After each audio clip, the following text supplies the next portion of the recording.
जय श्री राम, भारत माता की जय, वंदे मातरम। अभी कुछ दिनों पहले 180 सोशल मीडिया अकाउंटों को हाईलाइट किया गया था और करोड़ों में उनको व्यू दिए गए थे। काय के लिए, क्यों दिए गए थे? पूरा देश का इकोसिस्टम हिलाने के लिए, देश में गृह युद्ध चालू करने के लिए। और ये सब हुआ कुछ देश के दुश्मन जो विदेशों में बैठे हैं और देश में बैठे हैं, इनके संयुक्त वर्षों के प्रयासों से कुछ लोगों ने कुछ वीडियो बनाए और उसे सोशल मीडिया पे बिल्कुल हाईलाइट किया गया। अब हमारे जो जैन जी है, उन्हें एकदम से व्यू आए, हर व्यक्ति को व्यू आए और उन्हें दिखाया गया है कि देखो ये हो रहा, उसे हाईलाइट किया गया और उसे करोड़ों लोगों ने देखा और उसके लिए एक प्लेटफॉर्म तैयार किया गया। कॉकरोच आंदोलन के लिए। और फिर उसके बाद में देश के जितने दुश्मन हैं वो उस प्लेटफॉर्म पे आए और जितने दुश्मनों ने अपनी अपनी विचारधाराओं का वहां पे प्रदर्शन करा और देश को अस्थिर करने की कोशिश करी। पहले भी इनने कोशिश करी है, पर क्या हुआ है कि हमारे देश में जो जननायक है नरेंद्र मोदी जी और अमित शाह जी और अजित डोभाल जी, वो इनकी सारी रणनीतियों को समझते हैं, क्योंकि इनके पास वो टीम रहेगी जहां से इनकी अक्कल खत्म होती है, वहां से उनकी चालू होती है। और ये लोग समझ रहे थे कि ये लोग जो कुछ कर रहे हैं वो दुनिया में किसी को पता नहीं, यही समझदार है, यही पढ़े लिखे, बाकी ये सब अनपढ़ है। ऐसा इन्होंने साबित करने की कोशिश करी। इसी के लिए ये लोग घड़ी घड़ी कहते थे कि हम पढ़े लिखे हैं, हम पढ़े लिखे हैं। ये कितने पढ़े लिखे हैं वो अब इन्हें पता चल जाएगा कि इन्होंने किसकी पढ़ाई करी, किसके इशारों पर पढ़ाई करी, कौन सी पढ़ाई करी, ये पता चल जाएगा। काकरोच आंदोलन हुआ। काकरोच आंदोलनों में ये देश के सारे दुश्मन आए।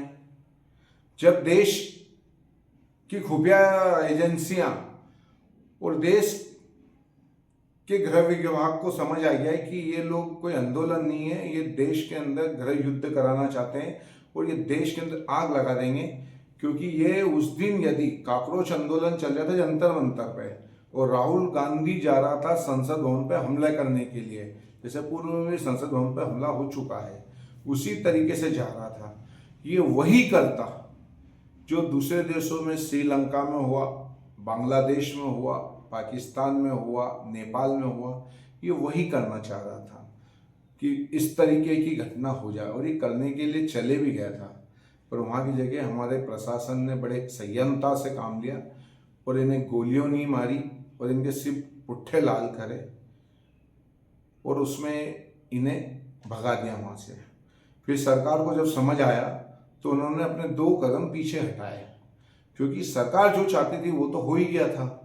सरकार चाह रही थी कि जितने भी देश के दुश्मन हैं उस सब बिल से बाहर आ जाए, और हुआ भी वही।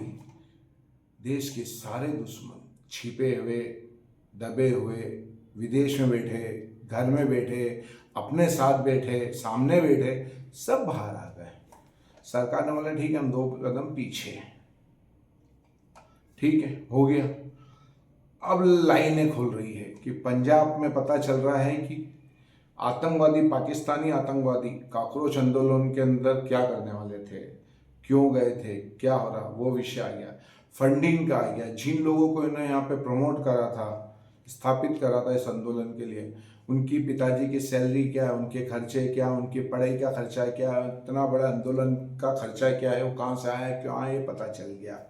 उसके बाद में इन सब चीजों के अंदर एक बहुत बड़ी चीज थी, वो व्यक्ति जो अपने आप को किंग मेकर समझ रहा था, जो भारत की मीडिया का, सोशल मीडिया का 85% कंट्रोल रखता है, वो व्यक्ति फेसबुक, इंस्टाग्राम का मालिक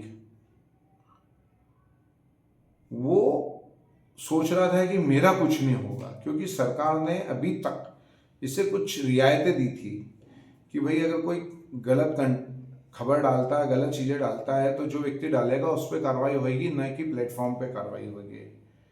इसी के कारण ये देश के दुश्मनों को प्रमोट कर रहा था, आतंकवादियों को प्रमोट कर रहा था, टुकड़े टुकड़े गैंग को प्रमोट कर रहा था। देश के सनातनी जो अपना एक देशभक्ति का कंटेंट डालते थे, जो पोस्ट डालते थे, उनको नहीं दिखाता था।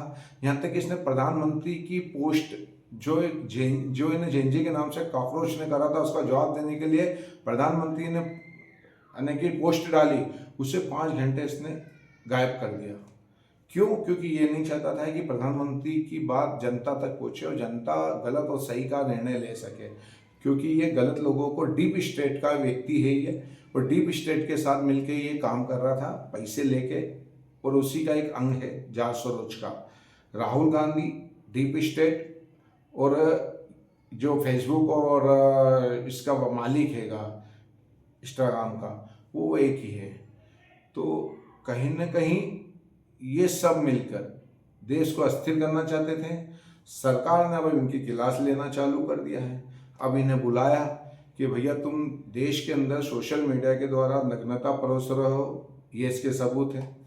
तुमने देश में जो कॉकरोच पार्टी है उसको लॉन्च करने के लिए तुमने इन लोगों को इतने व्यू दिए हैं, ऐसे पहले भी हुए हैं पर उनको व्यू नहीं आए, इनको व्यू आए, इनसे कंटेम्प्ट उनका अच्छा था पर उनको तुमने नहीं करा, इनको करा, तुमको पैसे आए हैं।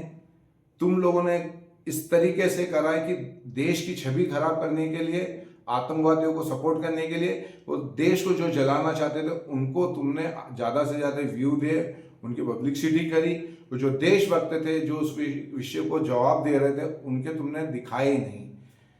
आखिर में उन्हें मानना पड़ा कि हमें विदेश से पैसा आया था, इसके लिए हमने करा है। अब सरकार इनकी भी चाबी टाइट करेगी और इनको जो फंड दे रहे थे उनकी भी चाबी टाइट होगी, और किनके कहने से करे थे उनकी भी चाबी टाइट होगी। इसके लिए सोशल मीडिया पर सनातनियों का जो प्रचार प्रसार कम हो रहा था उसका कारण भी पता चल गया। आज सनातनी यदि कोई पोस्ट डालता है तो उसके व्यू नहीं आते, उसे लाइक नहीं मिलता है, क्योंकि लोग दिखाते ही नहीं लोग, और देश के दुश्मन हम रहेंगे। राहुल गांधी देश के खिलाफ कुछ बोलेगा, जो दूसरे देशद्रोही फिल्म स्टार है, साहित्यकार है, टुकड़े टुकड़े गैंग हैं, उनको ज़्यादा व्यू आते हैं। इसका मतलब है कि फेसबुक और जितने सोशल मीडिया है, इंस्टाग्राम, ये सबसे बड़ी है। ये लोग उन्हीं लोगों को पब्लिसिटी करते हैं जो देश के दुश्मन हैं। अब भारत सरकार जाग गई है, अब इनकी चाबी टाइट होने वाली है, और देशद्रोही जितने लोग हैं अब उन्हें सबक मिलने वाले हैं। जय श्री राम, भारत माता की जय, वंदे मातरम, हिंदू हिंदू भाई भाई।